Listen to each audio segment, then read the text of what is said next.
Hello everyone, welcome to Helpful Solutions. In this video, we will discuss Wi-Fi not turning on in LG TV and an easy fix that works instantly. Number 1. Restart TV and router. Unplug both your TV and router for about 30 seconds. Plug in the router first. Wait for it to fully reboot, then plug in the TV.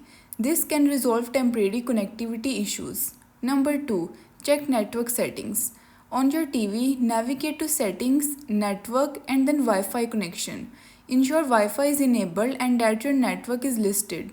If not, try rescanning or manually adding your network. Number 3. Adjust Quick Start settings. Go to Settings, General, toggle off Quick Start and then toggle it back on.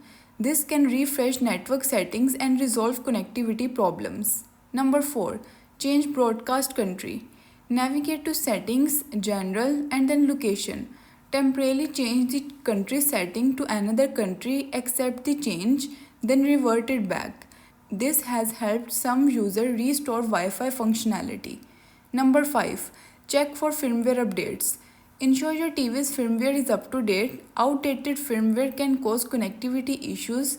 If possible, connect your TV to the internet via Ethernet to download and install updates. Thanks for watching.